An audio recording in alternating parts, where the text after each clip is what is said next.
사무엘상 16장 6절에서 13절까지 조금 길죠. 그래도 하나님의 마음을 잘 생각하면서 우리 한 절씩 한 절씩 같이 합독하겠습니다. 시작.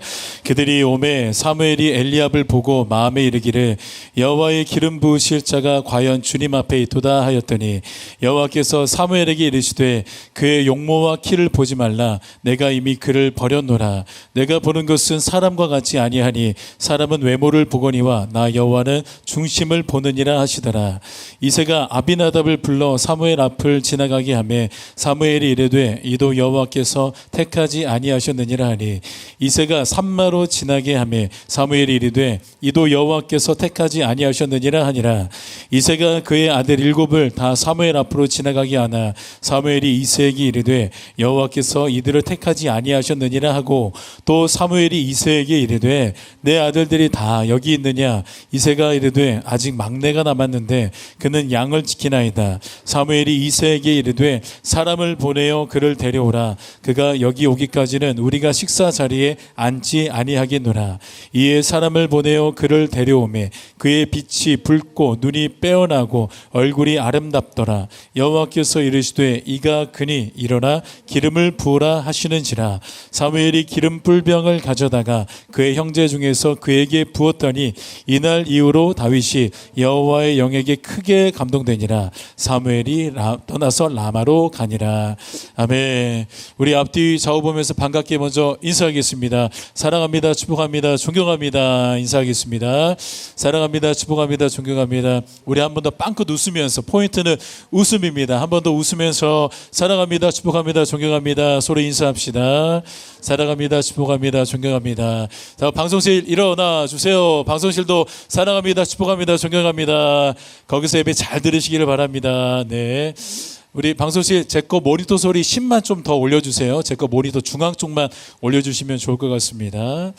여러분 특별 새벽기도 나오느라 참 많이 힘드실 텐데 끝까지 개근하시고 혹시라도 중간에 빠져가지고 에이 망할 난 끝났다 이렇게 포기하지 마시고 그때그때마다 하나님이 새벽에 도우시는 하나님의 말씀으로 여러분들을 찾아가 주시고 직접 침방해 주실 거니까 꼭 특별 새벽기도에 뜨겁게 참석하시면 좋을 것 같습니다. 이제 딱 6번만 나오면 됩니다. 월, 화, 수, 목, 금, 토요일까지 그렇게 6번 나오면 1년 동안 여러분들의 신앙과 여러분들의 삶의 모든 곳곳에 하나님이 예배해 놓으신 아름다운 축복들이 많이 임하게 될 줄로 저는 믿습니다. 여러분 8년 전에, 지금으로부터 8년 전에 우리 대한민국 국민들이 경악했었던 살인사건 하나가 있었습니다. 뭐 살인사건 요즘에는 뭐 그게 대수겠습니까? 그냥 눈 떠가지고 뉴스 보면은 하루에 한 건씩 뭐 많게는 10건씩 터지는 게 살인사건인데 8년 전에 있었던 강서구 PC방 살인사건은요 우리 국민들을 경악하게 했었던 사건이었습니다. 이름 김성수라는 이제 30살쯤 돼 보이는 청년이 자기 동생과 PC방에 갔는데 PC방 알바생이랑 뭔가 조금 격양된 싸움을 벌였어요. 자리를 치워달라고 했고 뭐 환불을 해달라는 식으로 사건이 전개가 됐는데 그게 알바생이 뭐 자기 뜻대로 해주지 않으니까 뭔가 좀 실랑이가 있었던 것 같아요. 그리고 나서 경찰이 출동했고 경찰이 어느 정도 다 정리됐다고 생각하고 경찰은 복귀를 했습니다. 그런데 이 김성수라는 사람이 그 PC방에서 600m밖에 되지 않는 자기 집에 가서 뭐를 꺼내왔냐면은 칼을 꺼내왔습니다. 그리고 칼을 꺼내와서 잠복을 하고 있다가 그 알바생이 나오는 순간을 노리고 그를 만나자마자 무차별적으로 흉기를 휘둘렀습니다. 근데 뭐 목사님 요즘에 뭐 흉기 휘둘리는 게 뭐 얼마나 대단한 일입니까? 많이 나오는데 뭐 그거 가지고 충격 먹을까요? 왜 국민들이 충격을 먹었냐면 이 김성수라는 사람이 그 알바생을 몇 차례 찔러서 죽였냐면 70차례 이상 찔러서 죽였습니다. 그것도 공공연하게 에스컬레이터가 내려오는 그 에스컬레이터 그 현장에서요. 더 충격적인 게 뭔지 아십니까? 그 70차례를 복부를 찍은 게 아니라 전부 다 좌상이 얼굴과 목 쪽으로 집중되어져 있었습니다. 너무나도 충격적인 사건이 8년 전에 강서구 PC방 살인 사건이 있었습니다. 여러분 지금 오늘날에 일어나는 모든 살인 사건들을 보면 전부 다 공통점이 하나가 있어요. 그 공통점이 뭐냐면 특히 청년들이 살인 사건에 딱 뛰어들어서 가해자가 되잖아요. 그 가해자들만에 나타나는 공통점이 뭐냐? 이들은요 청년의 때에 갑자기 뭔가 큰 문제를 만나고 청년의 때의 문제아로 변한 게 아니라 이미 청소년 때부터 살인자로 좀 어떤 영향을 받으면서 자라났던 공통점이 있어요. 김성수라는 사람도 마찬가지였습니다. 재판 과정에서 심리 과정에서 이 김성수라는 사람은 청소년 때부터 이미 학교 폭력을 받았던 피해자였어요. 그리고 가정 환경도 그렇게 좋지 않았던 그런 불우한 가정에서 자랐던 사람이 바로 김성수라는 사람이었습니다. 그러니까 다시 한번 요약하면 청년의 때에 청년이 갑자기 어떤 살인을 저지른다. 청년의 때 만들어진 게 아닙니다. 이미 청소년 때부터 살인자로 키워주고 있었던 거예요. 제가 잊지 못하는 중학생 한 사람이 있어요. 고등학교 한 사람이 있어요. 그 친구는 제가 제일 처음에 광주에서 전도사 사역을 했을 때 제가 담당했던 중고등부 학생이었는데 그 친구는 정말로 게임 중독이었습니다. 게임 중독이었어요. 부모님도 감히 게임에 대해서 말 자체를 못했어요. 왜냐하면 그 말을 하는 순간 이 친구가 분노하기 시작했거든요. 분노하기 시작했어요. 저도 몇 번 얘기하니까 얘가 소위 이런 말 들어봤죠. 눈이 뒤집어진다고. 눈이 그냥 뒤집어지더라고요.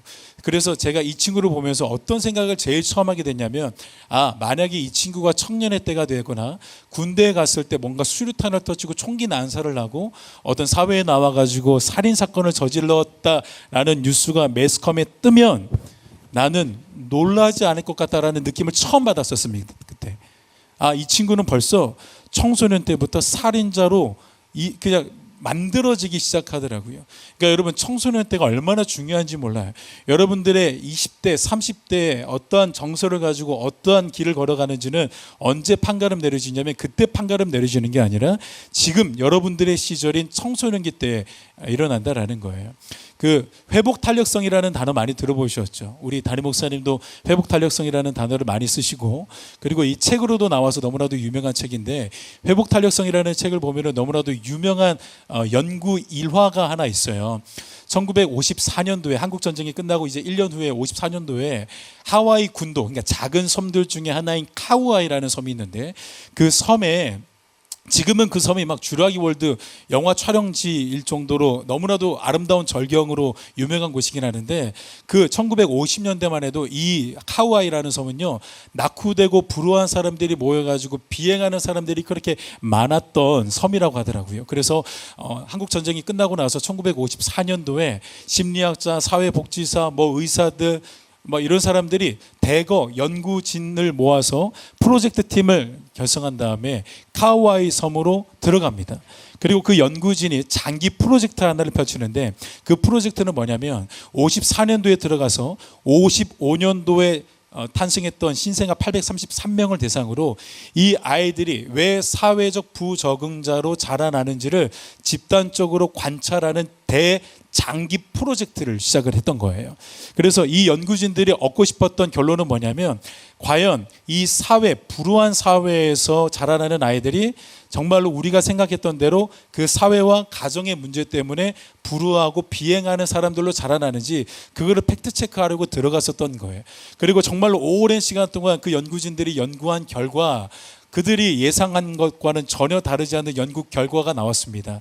가정 환경이 불우하고 청소년 때에 어떤 부모님이 술에 중독되어 있던가 도박에 중독되어 있던가 어떤 불륜에 빠져 있는 그런 사람의 가정 부모를 둔 가정의 자녀이면은 대부분 다 비행하기 시작하고 가정에서 마치 사이코패스처럼 사회주의적 그 집단 장애 같은 거 있잖아요. 그런 것들로 변하게 되는 거를 이 연구진들이 딱 결론을 내립니다. 그래서 정말로 우리가 예상했던 대로 가정 환경이 중요하구나. 부모의 영향력은 정말로 절대적이구나. 이렇게 딱 마무리를 하려고 하는데 이 연구에 좀 주도적인 역할을 했던 에미 워너라는 교수님이 있는데 이 에미 워너라는 교수님이 연구를 하다가 뜻밖의 한 사람을 발견합니다. 그 한 사람은 어떤 사람이냐면 너무나도 잘 자란 엘리트예요. 다른 사람들보다 소양도 좋고 독서력도 좋고 대학교에서 너무나도 잘 나가고 소위 말하는 진짜로 그냥 왔다인 친구예요. 근데 이 친구의 과거를 살펴보니까요, 이 친구의 가정 환경이나 그 친구만 가지고 있었던 사회적 반경이 좋은 게 아니었어요. 똑같이 다른 아이들처럼 무너지기 쉬운 그리고 일탈하기 좋은 그런 가정 환경과 사회 안에 갇혀 있었던 사람이었어요. 그래서 에미 워너라는 교수님이 생각했을 때 그냥 이 사람만 특이한 케이스가 나왔겠지. 않았겠지. 예를 들어서 뭐 과학도 그렇잖아요. 100번이라는 실험을 했는데 100번 다 그런 게 아니라 100번 중에 99번은 그러고 한 번은 열애적인 케이스가 한 번씩 나오잖아요. 그런 것처럼 이 카우아이라는 섬에 뭔가 이상한 DNA가 있고 이상한 케이스인 한 명이 있는가 보구나 이렇게 넘겨짚으려고 했는데 대충 연구를 스킵하려고 했는데 알고 보니까 이 사람뿐만 아니라 이런 사람처럼 잘 자란 훌륭한 유력한 사람이 몇 명이었냐면 72명이나 나왔던 거예요. 한 명이면 그러려니 했겠는데 72명의 학생들이 동일하게 안 좋은 환경에 자랐음에도 불구하고 가정 환경도 그렇게 좋지 않았음에도 불구하고 너무나도 잘 성장한 모습을 보게 된 겁니다. 그래서 에미 워너라는 교수님은요, 이제 이 집단을 향하여서 분석하기 시작하고 공부하기 시작합니다. 분석하고 공부하다 보니까 이 그룹 안에서만 발견할 수 있는 공통점 하나가 딱 수면 위로 등장하는 거예요. 그 공통점은 뭐냐면 이 72명의 그룹, 불우한 환경과 정말로 악한 영향을 받았음에도 불구하고 잘 자라났던 이 그룹 아이들이 가지고 있었던 절대적인 공통점은 뭐였냐면 그들의 인생 속에서 따뜻한 어른 한 사람은 무조건 있었다는 거예요. 자기의 인생을 공감해주고 자기의 상처를 알아주고 자기를 이해해주는 그 따뜻했던 성인 한 사람은 있었던 거예요. 그리고 이 사람들도 분명히 이탈하고 비행할 수 있었는데 자기를 따뜻하게 대해줬던 그 진심 어린 어른의 말만큼은 잘 들었기 때문에, 다른 사람들의 말은 절대로 안 들었는데 나를 그렇게 공감해주고 사랑해주는 그 어른이 하라는 대로 살았기 때문에 그들은 다른 사람들처럼 무너지지 않고 일탈하지 않고 보란 듯이 세상 한복판에서도 성공하고 승리하는 그런 공통점이 나왔다라는 거예요. 너무나도 아름답고 우리가 참 가슴 깊이 생각해 볼 내용인 것 같습니다. 사실 성경 속에 다윗의 인생을 들여다보잖아요. 이 사람은요, 반사회적 인격 장애를 드러내도 전혀 이상하지 않은 사람입니다. 과거의 환경이 어떤가요? 다윗은 부모님이 불륜 관계로 태어났던 사람이에요. 시편 51편 말씀을 한번 띄워줘 보세요. 내가 죄악 중에서 출생하였으며 어머니가 죄 중에서 나를 잉태하였나이다. 그러니까 지금 너무나도 안 좋은 환경에서 태어났던 사람이 다윗이에요. 그리고 27편을 보니까 내 부모는 나를 버렸으나 여호와는 나를 영접하시리이다. 내 부모는 나를 버렸으나, 어떻게 보면 버림받은 상처, 그런 아픔을 가지고 살아갔던 사람이 누구냐면 다윗이라는 거예요. 목사님은 사실 20대 때 전도사 사역으로 먼저 사역을 시작하지 않았어요. 목사님은 어떤 사역을 먼저 시작했냐면 캠프를 총괄하는 그 총괄 사역을 먼저 하나님이 시키셨어요. 근데 그 캠프는 어떤 캠프였냐면 일반 캠프가 아니었어요. 소위 부모에게 버림받은 고아 아이들, 그리고 부모랑 떨어져 지낼 수밖에 없는, 격리될 수밖에 없는 그 아이들만을 대상으로 해주는 고아 캠프였습니다. 아직도 그 캠프를 잊지를 못해요. 목사님이 한 8년 정도 섬겼는데 그 캠프가 딱 2박 3일, 많게는 3박 4일도 펼쳐줬었는데 그 캠프장에서 이제 제가 아이들을 맞이할 준비를 하고 있으면은 그 아이들이 원하지 않은데도 오는 아이들이 많이 있었어요. 그 시설에서 억지로 보내니까 여기에 이 아이들을 좀 보내서 은혜 받았으면 좋겠다라는 그런 시설장들이 많이 보내주는 캠프였기 때문에 거기에서 딱 기다리고 있으면은 목사님에게 우리 친구들이, 청소년들이 많이 왔거든요. 그 청소년들이 딱 오면 난 그 아이들한테 뭘 잘못하지도 않았는데 이미 눈에서부터 뭔가 살기가 느껴져. 살기가 나를 곧 죽여버릴 것 같고, 뭐 내가 살짝 말만 걸면은 나를 그냥 막 때릴 것 같은 그런 살기 어린 눈빛으로 목사님에게 다가온단 말이에요. 그래서 지금 여러분들도 그런 표정들을 몇 명 하고 있는데 난 쫄지 않잖아. 이미 거기에서 면역력이 다 길러졌거든요. 그래서 그 친구들이 2박 3일 동안, 3박 4일 동안 이제 하루, 이틀, 3일 동안 은혜를 받잖아요. 은혜를 받고 난 다음에 목사님이랑 가까워지면 목사님 앞에 와서 뭘 하냐면 팔목을 이렇게 걷어서 보여줍니다. 보여주면은 뭐가 보이냐면 여기에 뭐 어떤 흔적이 있을까요? 자의 흔적이 있어요. 자의 흔적이. 근데 그 자의 흔적도요, 목사님 자의 흔적 보면은 단번에 알아요. 많이 봐가지고 이 자의 흔적이 취미 생활로 한 자의 흔적인지 진짜 자해를 시도한 흔적인지 단번에 알 수 있어요. 그 친구들은요, 실제로 깊이 움푹 파여 있는 자의 흔적들이었습니다. 아버지에게 성폭행 당해가지고 자기 손목을 그었던 친구들. 자해는 하나의 언어이고 소리예요. 나 지금 많이 힘들어요. 나 지금 많이 심리적으로 불완전한 상태예요. 이거를 입으로 표현하는 언어가 아니라 피부를 통해서 표현하는 언어입니다. 그래서 그 친구들이 참 많이 방황하고 일탈을 했었던 친구들이에요.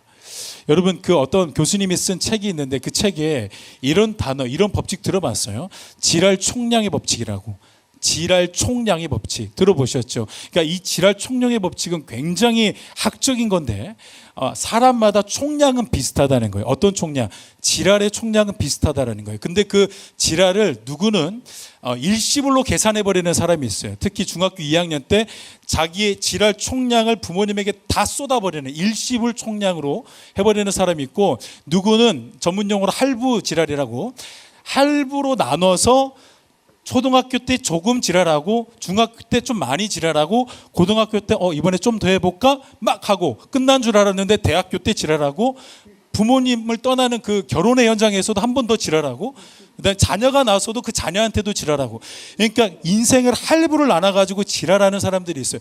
난 정말로 우리 친구들 믿어주세요. 난 정말 욕을 안 하던 목사인데 내가 목포 와서 욕이 많아졌어요. 이거는 내 잘못이 아니에요. 이 목포의 문제예요. 그 질할 총량의 법칙이 뭐냐면, 질할은 다 똑같이 한다는 거예요. 누구는 한 방에 하고 누구는 할부로 나눠서 한다는 거예요. 목사님은 어떻게 했냐면은 2번으로 나눠서 했습니다. 2번에 아주 그냥 반 한 번 하고 반 또 한 번 딱 하고 딱 2번에 다 끝났습니다. 모르겠어요. 아직 남아있는 질할이 있을지 없을지는 하나님만 아시겠죠. 그런데 그 질할 총량의 법칙이라는 단어를 듣는데 어떤 생각이 드냐면, 그리고 그 고아 아이들을 목사님이 만나면서, 자해하는 친구들을 만나면서 사랑과 관심을 받고 싶어하는 총량도 우리들에게 비슷한 것 같더라고요. 이 그릇, 사랑을 받고 관심을 받아야 되는 그릇은요, 사람은 작고 누구는 크고 이게 아니에요. 다 똑같아요. 총량은 다 똑같아요. 그런데 누구는 건강한 가정과 건강한 부모님 밑에서 때에 따라서 영아기 때, 유아기 때, 초등학교 때 조금씩 때에 맞춰서 부모님에게 받는 사람들은 건강한 자아상을 가지고 잘 자라는 반면에, 누구는 지금 받아야 되는 사랑이 있는데, 채워줘야 되는 관심이 있는데 그게 채워지지 않기 때문에 이 친구들은 어긋난다라는 거예요. 그래서 결국에는 나에게 필요한 사랑과 관심을 얻기 위하여서 나오는 수많은 행동들이 있잖아요. 그 행동들을 우리는 2글자로 결핍이라고 합니다. 결핍이라고 합니다. 오늘 본문에 나오는 다윗이라는 사람은요, 사실 결핍 장애가 있는 사람이에요. 왜냐하면 그 정도의 과거가 있는 사람이란 말이에요. 그런데 그렇게 상처 많고 환경 좋지 않은 다윗, 결핍이 수많이 드러나도 전혀 이상하지 않은 그런 다윗인데도 불구하고, 오늘 본문에서 다윗을 소개하는 그 대목을 한번 주목해 보세요. 다윗을 어떻게 소개하는지. 사무엘상 16장 12절 오늘 본문인데요. 이에 사람을 보내어 그를 데려오매, 자 이제 다윗이 옵니다. 그의 빛이 붉고 눈이 빼어나고, 뭐가 빼어났대요? 눈이 빼어나고 얼굴이 아름답더라. 여호와께서 이르시되 이가 그니 일어나 기름을 부으라 하시는지라. 제가 이 부분을 다른 번역 성경으로도 한번 읽어볼게요. 이새가 사람을 급히 보내어 막내 아들을 데려왔다. 그는 눈에 총기가 있고, 총기가 있대. 총기라는 단어 들어봤어요? 총기가 있대요. 그리고 아름다운 청년이었다 라고 이렇게 번역을 해놨어요. 여러분, 눈에 총기가 있는 거예요. 내가 지금 우리 고등학생들 딱 눈에 보잖아. 상태를 어느 정도 다 알 수 있단 말이에요. 그러니까 눈이 여러분들의 상태를 다 말해줘요. 여러분들이 공부하고 또 지금 설교 시간에 졸면은 가장 먼저 나타나는 변화는 귀가 빨개지거나 이런 거 없어요. 갑자기 입꼬리가 올라가 졸리면 이렇게 이런 사람 없어요. 반드시 어디부터가 변해져요? 눈꺼풀이 풀리기 시작한다고. 그러니까 이게 눈이 동태 눈가를 하고 있는지 살아있는 명태 눈가를 하고 있는지 생태 눈가를 하고 있는지 여러분 눈만 보면 알 수 있단 말이에요. 근데 다윗은요 눈에 총기가 있었대요. 사무엘이 딱 다윗을 보는 순간 와 부사 살아있네. 뭐가 살아있어? 눈이 살아있대요. 눈이 살아있는 사람은요 100의 100명은 인생이 살아있는 사람들입니다. 그런데 눈이 풀려져 있잖아요. 그 사람은 100의 100명은 인생이 죽어져 있고 하루가 죽어져 있습니다. 아까 전에 제가 말씀드렸던 김성수라는 사람이 있잖아요. 이따가 설교 끝나고 분반 공부도 끝나고 난 다음에 핸드폰으로 김성수 강서구 PC방 살인사건 쳐보세요. 그리고 나서 뭘 보냐면 그 사람의 눈을 한번 봐보세요. 눈을 봐보세요. 완전 동태눈깔을 하고 있습니다. 눈만 봐도 얘는 사람을 죽일 눈을 하고 있었구나라는 걸 한 번에 알 수 있습니다. 다윗이 뭐가 살아있었냐면 눈이 살아있었던 사람이에요. 나는 우리 고등부 학생들이 눈이 살아있는 사람이 되기를 주의 이름으로 축복합니다. 눈이 살아있어야 됩니다. 눈. 나 아직까지 정말로 기분 좋았던 장인어른의 칭찬이 있었어요. 칭찬. 장인어른이 목사님이랑 제 아내가 동기잖아요. 그래서 동기가 다 같이 모여가지고 커피를 딱 마시는 사진을 찍었는데 우리 장인어른이 그 동기 사진을 딱 보시더니 제 아내한테 그렇게 이야기를 했대요. 내 자랑하는 것 같은데 그 장인어른이 나 한 번도 만나보지 않고 제 장인어른이 이놈 눈이 살아있네, 눈이 살아있네. 야, 아멘, 아멘. 누구야, 아멘. 와, 가면서 편의점에서 맛있는 거 꼭 사 먹고 가라.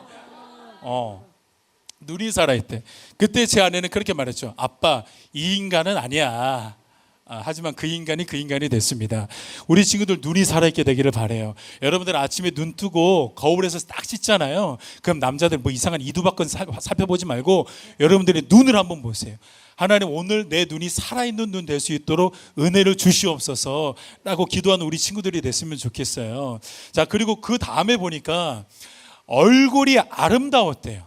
얼굴이 아름다웠대요. 근데 이 아름답다라는 원어를 보니까 우리 담임 목사님이 가장 좋아하시는 단어 토부라는 단어예요. 즉 다윗은 얼굴이 토부였대요. 얼굴이 토부였대. 상태를 말하고 있는데 얼굴이 토부였다라는 단어는요, 여러분 지금까지 모든 단어, 모든 설교 내용은 아무것도 기억하지 못해도 좋습니다. 지금 이것만 여러분들이 기억에 담고 가도 너무나도 할렐루야입니다. 토부라는 단어는요, 가장 처음에 창세기에서 하나님이 온 우주 만물 천지 만물을 창조하신 난 다음에 보시기에 좋았더라 라고, 하나님이 보시기에 좋았더라 라고 했을 때 그 좋았더라가 원어가 토부입니다. 자, 그건 어떤 의미를 담고 있냐면, 자, 우리 친구들 저를 한번 봐보세요. 진짜 중요한 거. 보시기에 좋았더라 라는 단어는요, 이런 의미입니다. 만족하였다라는 겁니다. 부족함이 없었다라는 거예요. 부족함이 없었다라는 거예요. 왜냐하면 하나님이 천지 만물을 창조하시고 아담과 하와 둘을 하나 되게 하신 다음에 하나님이 보셨을 때 부족함이 없기 때문에, 결핍이 없기 때문에 만족스러워서 하나님의 입에서 나왔던 하나님의 아름다운 고백, 보시기에 좋았더라, 만족한다라는 거예요. 여러분, 그러면 지금 오늘 본문의 다윗이 얼굴이 토부였다라는 것은 어떤 개념일까요? 그냥 이거 외적으로 그냥 와, 얘는 이목구비가 질서정연하네 이런 의미일까요? 그냥 약간 훈남이네 이런 개념일까요? 토부는 그런 외적인 걸 말하고 있지 않아요. 외적인 걸 이야기하지 않단 말이에요.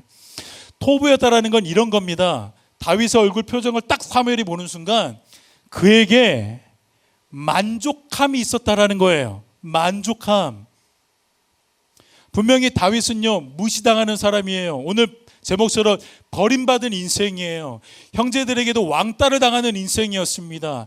다른 형제들은 가가지고 늠름하게 군인으로서 아름답고 멋진 사역을 하고 있을 때 그는 양이나 치는 목동이었단 말입니다. 그런데 그렇게 결핍과 상처와 아픔이 자기 인생에 탁탁탁탁탁 발라지고 있는데 사무엘이 다윗을 딱 보는 순간 다른 7 형제들에게는 볼 수 없었던 그 토부를 보는 거예요. 만족함이 느껴지는 거예요. 여러분, 그러면 다윗이 누렸던 그 토부는 무엇이겠습니까? 그의 고백에서 이미 알 수 있죠. 시편의 23편에 이미 그는 이런 고백을 하면서 살았어요. 여호와는 나의 목자시니 내게 부족함이 없으리로다. 그렇게 부족함이 없는 인생을 이미 살고 있으니까 얼굴에서 그 부족함이 없는 표정이 나오고 얼굴에 성품이 드러났던 겁니다. 그걸 바로 토부라고 말하는 거예요. 우리 사랑하는 친구들, 다윗에게 이 토부의 얼굴이 나올 수 있었던 거는 다윗이 결핍에 사로잡혔었던 사람이 아니라, 상처에 짓눌렸었던 사람이 아니라 누구와 가까이 있었던 사람이었냐면 하나님과 가까이 있었던 사람이기 때문에 그의 표정에서부터 그게 드러났던 거예요. 우리 고등부 친구들과 선생님들이 하나님을 가까이해서 토부의 얼굴 표정이 나타나기를 주의 이름으로 축복합니다.